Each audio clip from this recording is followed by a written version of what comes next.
Niners win 17-13. Brock Purdy, 277 yards. Hard word to say. 2 touchdowns, 2 picks. Sam Darnold, 150 yards. No touchdowns, no picks. Just perfectly fine. Perfectly average. CMC, like 140 scrimmage yards. Ricky Pearsall, over 100. And this game, I don't know what to say. Let me first get the Jake Moody piece of it done with, so then I can ignore it. I don't have to talk about it. Jake Moody missed a 27-yard field goal in this game. He doinked it, which I will never understand doinking. It is literally harder to hit the upright than to go down the middle, especially from 27 yards out. Like, I have held a ball for my soccer player friends, and they have drilled 27-yarders. No questions asked. They can do that. They can do that shit with their eyes closed. But you send Jake Moody to go out there and hit a 27-yarder. No. It goes horribly. And then he gets blocked on a 36-yard field goal. And then in the post-game interview, Shanahan's like, oh, it was a failure on all units for special teams. And it's like, okay. Shanahan, you're a smart man. It's a 36-yard field goal. There is one person to blame when a 36-yard field goal gets blocked, and that is the kicker. Because if you guys don't know, and you don't, know special teams kicking mechanics, because why would you? If a ball is getting blocked from a kick that is not 50 yards or more, it is 100% the kicker's fault because he kicked it too low. That ball needs to be kicked from the start high, so it goes over the lineman and clears.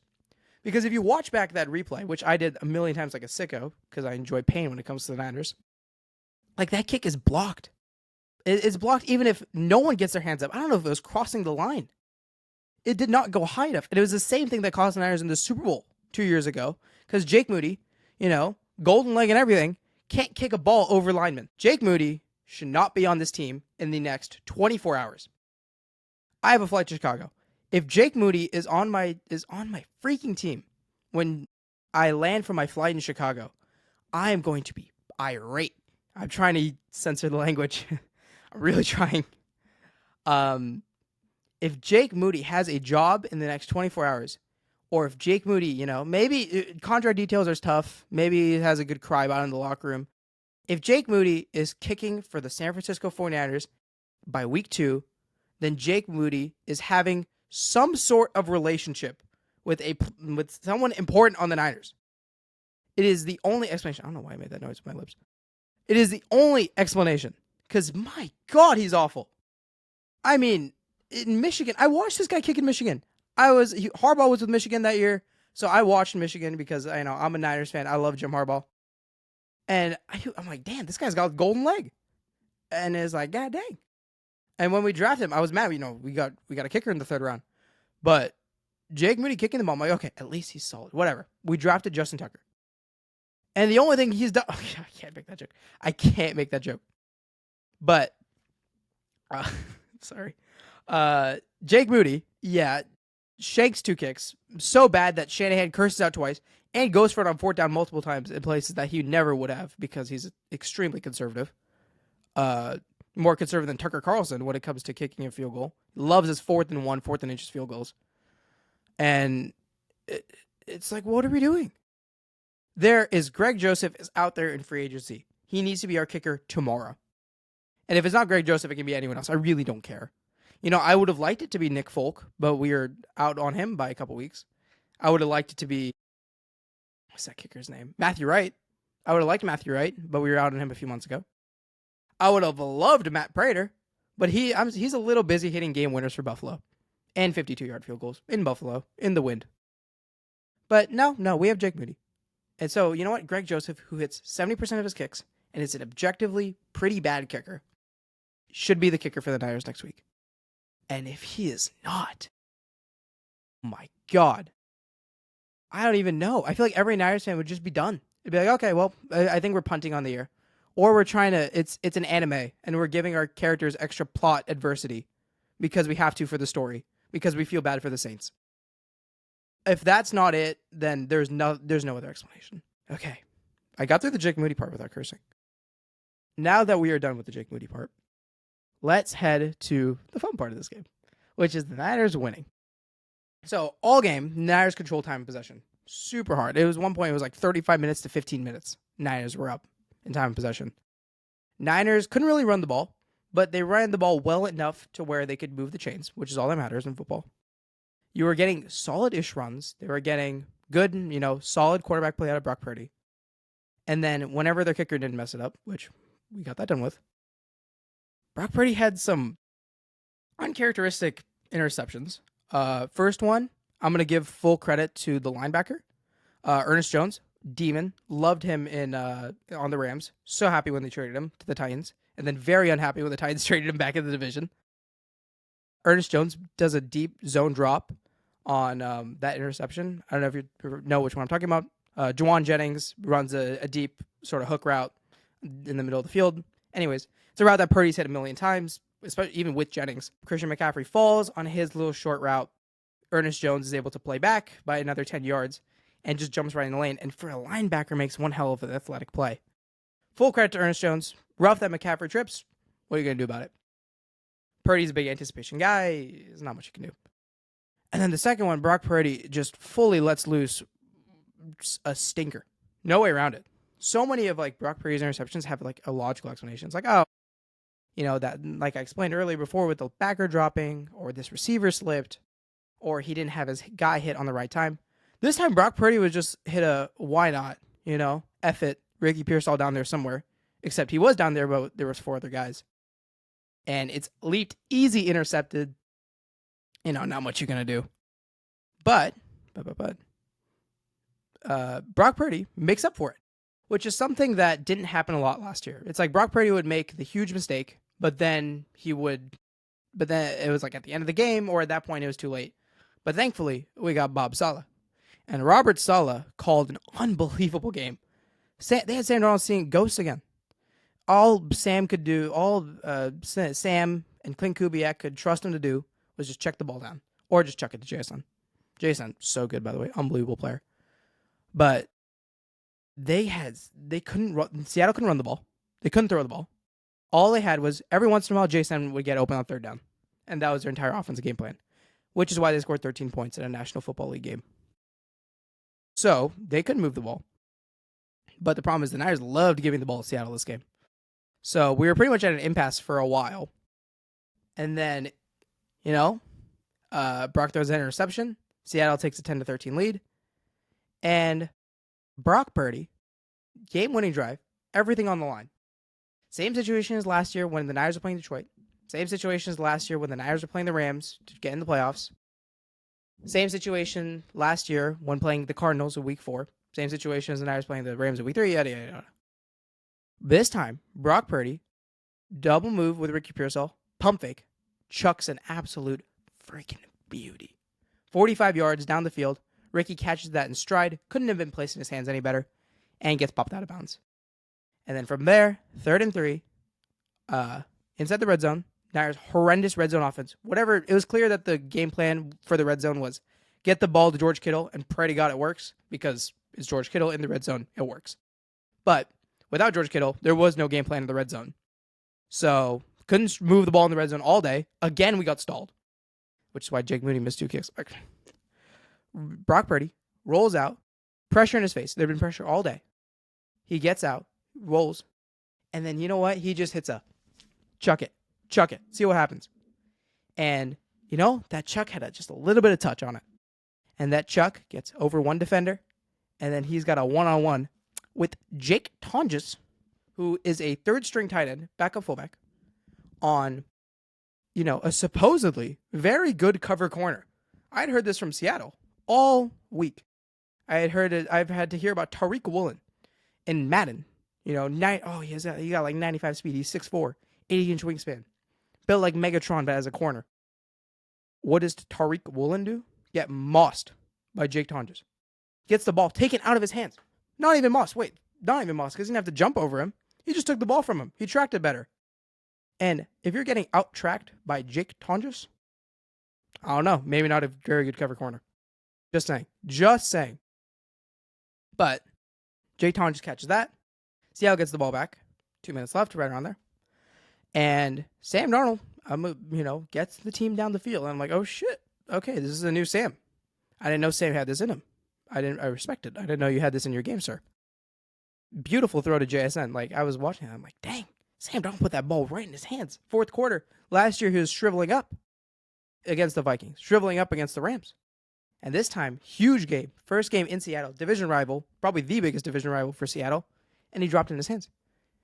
And, it's 2nd and 4. And what do you know? Nick Bosa, the guy whose jersey I'm wearing. My Pookie Bear. Shouldn't make that joke. He strip sacks Sam Darnold. And not in the ordinary way. Not in the normal, I'm just going to hit the ball out of your hand way. He takes Abe Lucas, right tackle, freshly extended, 3-year, $45 million, and shoves him. Shoves Abe Lucas into Sam Darnold. Easy fumble. And then he picks it up himself, because why not? Because he's already there. And at this point, it's too much work for Nicky Bosa to just not let the ball go. Or not pick it up. He might as well just pick it up. And I'm freaking out. Pops is freaking out. We're all freaking out. It's a beautiful time. And we win the game. And I'm going to touch on that play for a sec. I'm going to do a little edit later with the play and the short. Micah Williams and Sam Okwonu were taking up 3 people on the inside of that, which leaves Nick Bosa one-on-one. Why? Because Sam Okwonu is running a stunt, which then leaves the Seattle offensive line surprised as all hell. And Michael Williams is taking up a double team. Rookie Michael Williams, who I don't even know if he recorded a stat today, was taking up a double team. I'm like, okay, Michael, okay. Because what does that mean? Finally, for probably the first time in a year, Nick Bosa has a free to work with one-on-one, and he takes it. He takes Abe Lucas's lunch money, puts him back. He's like, I don't care about your 3 years, $45 million. I make that in a year and change. Shoves him back into Sam Darnold. And I mean, if you're a Seahawks fan, that's gotta hurt.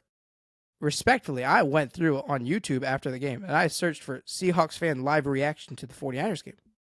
And I stumbled across a Norbcam reaction video. It's like, Norbcam, by the way, awesome YouTuber, even though he's a Seahawks fan. And I'm just watching him, and he almost seemed like, of course he was disappointed, but then he was, you kind of see on his face, like, it's Nicky Bosa. What else are you going to do? My God, the ability to see Nick Bosa when he has help on the defensive line, it's a beautiful thing. I haven't seen it in 5 years. Since 2019, Nick Bosa has been out there solo manning every single offensive line and trying to do it all himself while he gets held. Everything. And to see Nick Bosa get a little bit of help and reward the Niners right away.